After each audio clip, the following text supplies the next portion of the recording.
Welcome back to chapter 4, talking about the playwright. So, playwriting is tricky because there are numerous universities, graduate schools, whatever, that teach playwriting, that offer degrees in playwriting. And every single one of those places is going to teach it a little bit differently. I have known people who have, their Master of Fine Arts degree in playwriting from NYU who are great playwrights. And I've known people and had friends with people who don't have creative writing degrees. They're great playwrights. So talking about playwriting is tricky. I'm going to try to be brief, although we could go on ad nauseum about this. This is an area that I am particularly interested in. I am a playwright myself. I've written a lot of devised work, collaborated in a lot of devised work. All the stuff with Artillery that you've seen, I collaborated in the playwriting for that. Those of you who saw, well, I guess none of you did, but the play that we just did, The Generations of Adam, I wrote most of that play. So I've been involved in playwriting. I've toured my own shows around. And so I'm telling you that to say that I have opinions about playwriting that many people would disagree with. And what I think is good, other people might not think is good. And what I can't stand, other people think is wonderful. So that's the important thing. But what I want to do is just talk through some of what the chapter talks about. Just to kind of touch on it. This one's not going to go on for super long. I don't want to make this another 15, 20-minute lecture. But I just want to kind of give you the overview bullet points, although you are responsible for everything in the notes. So it's important to note that playwriting is not something that you learn, right? Everyone has a playwright that lives inside of them. Everyone has in themselves, somewhere in their body or brain, a mechanism that is telling stories all the time, whether it be during the day or the nighttime when you dream. Your brain is a veritable machine of narrative. It creates lucid, weird little mini plays that you think about at night as you sleep. Sometimes they're fun, sometimes they're romantic, sometimes they're a nightmare. Sometimes they're horrible, and sometimes they're just downright weird. But we all have a playwright that lives inside of us. That's important for you to understand. However, there are some things you can be taught about the structure of playwriting that can make you a good playwright. It's also important to understand that most people think, especially people who are not in the field, they think that playwriting is primarily a literary activity. It is not primarily a literary activity. It has literary parts to it, right? It has an arrangement of words side to it. It looks at themes, it looks at things like that and characters. But the way that it is constructed is considerably different. Drama is a literary art, but it is, like I said, much more than just the arrangement of words. It is a structured assemblage of physical choices and actions, words, motives, scenic and prop needs. You are not simply reading a book where you're in someone's imagination. You are reading the actual world itself of a play. And the interesting thing about a play is it's not done when it's written and published like a novel is. A play only comes to life in its complete form when it's performed. So there's another step that has to be taken, and because of that, that's part of that collaborative nature that we were talking about the other day with regards to all of the different, parts, all the different masters that do their bits. That's what makes it unique and intriguing, is that it's not done until it comes alive. And even when it comes alive, it can come alive in 100 different ways, because everyone who encounters it is going to encounter it a little bit differently, right? Which is different from like saying, Harry Potter is about X, Y, and Z. Like, we know the story of Harry Potter. We all generally understand what it's about. We understand that it's about identity. We understand that it's about good and evil. All that kind of stuff. We battle to become who you were meant to be. All that stuff, right? A play is different because it can be interpreted scenically. It can be interpreted with lighting and sound. And it can be interpreted with character choices and directing choices. And have it look a bunch of different ways. I think that's really interesting. But it doesn't change the fact that the core of every play is action, right? Dramatic action, which we've talked about. The infrastructure of a play is never just a series of abstract observations and moralizing and descriptions. It is an ordered, observable set of dramatic events. And that is really important to understand. Everything is on purpose when a playwright writes it. The playwright is dealing, as we talked about with acting, with both internal and external motivations, right? But the external bit is the part that the audience can see. That's the part, the player aspect of playwriting that everyone can see, right? They can listen to the writing, they can experience the way the set is described, they can experience the choices of the actors, all that kind of stuff. When we look at the external viewpoint of a playwright, what we're talking about mostly is dialogue and physical action, right?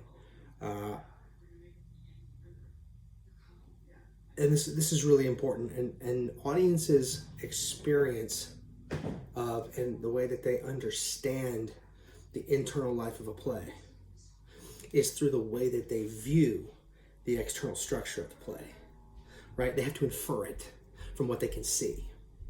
Their experience is inferred by what they take in.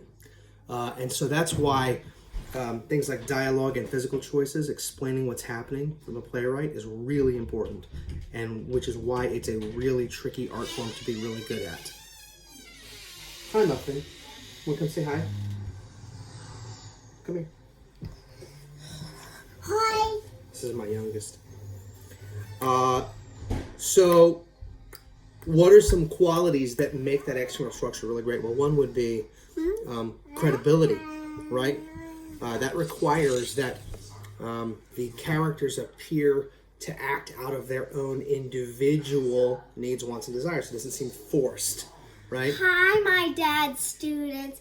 How are you having fun in college? I'm 7 years old. My name is Coco, and my babysitter did my braid. You might think that my hair looks good. That's why my babysitter did my hair. Bye bye. Can you take this one with you? Can you take this one with you? I stepped on a dinosaur. Can you take this one with you? Yeah. I'm getting on the orange. Where were we? The other thing is intrigue, right? So a play has to be written with a certain amount of intrigue, meaning that the things that happen in a play make us interested in the things that are about to happen in the play, right? They're kind of connected. They're connected. Thank you. Sorry, it's getting to be about that time of day, you know what I'm saying? They're getting interested.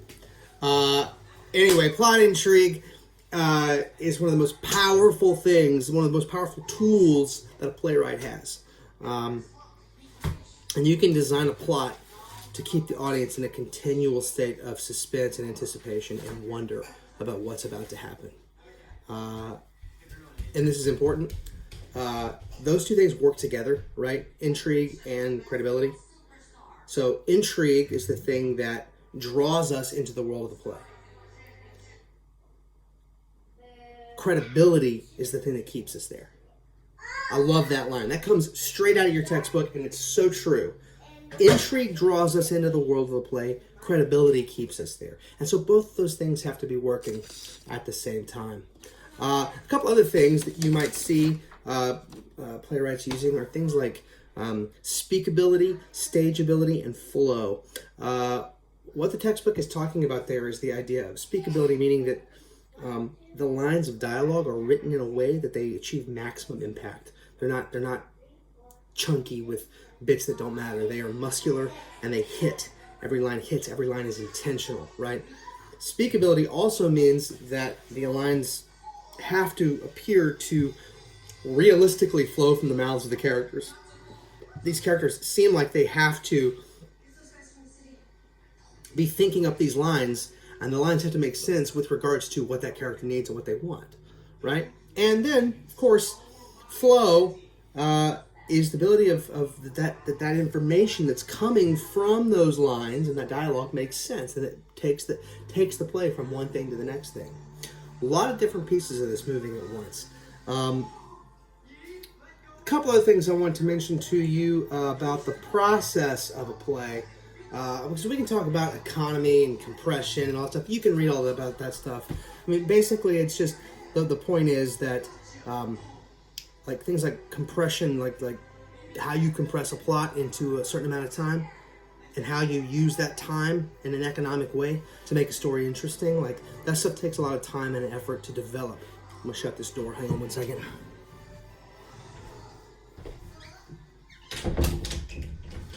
Coming now to the end, the process. How does one go about doing all of that? Because all of that sounds really complicated, and the truth is, it is complicated. Writers tend to start with whatever process works for them. I mean, some authors will start with an outline fully written. They will conceive of the whole story and then they'll write it out. Others will write a scene and that will spark a story, right? And some playwrights work with some combination, maybe a rough outline, a rough idea of what they want to do, and then it kind of changes as they go. But a writer has to be willing to go with it, go where the story needs to go, right? So how do they come up with dialogue? It's a tricky question. You UTD kids had an experience with that before we all got quarantined with your assignment that I gave you. For the Richland kids, understanding that a lot of dialogue just comes from life experience, conversations that have been overheard, conversations that you have had, conversations that you thought about that would be interesting. That's just how they kind of start, and they just start kind of connecting them together into a flow that makes sense narratively. Writing conflict is another thing. That's tricky. Writing good conflict. How do you write conflict? How do you force conflict to happen that's interesting and that makes sense? A lot of these guys, they just practice. They just practice writing.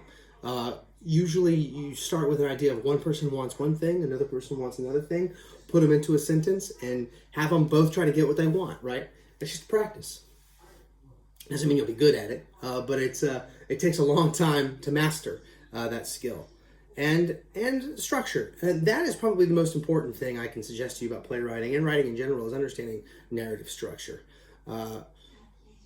I heard it said one time that all the great actors, or writers in this case, have read the great novels. And there's some truth to that, because reading a lot of story will help you be a better storyteller. And that is one of the trickiest parts about this whole thing. Developing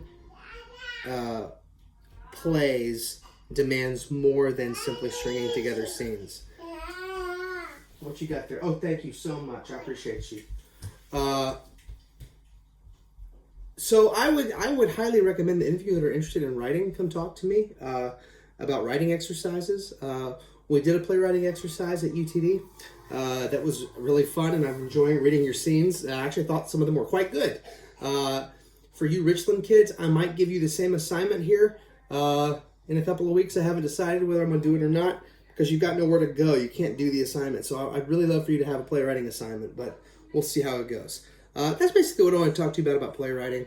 I still hit almost 15 minutes. Sorry, I was trying to make it shorter, but I get going on this stuff, and then I can just talk for hours. So, of course, if you have any questions, feel free to email me. That's chapter 4. See you next time.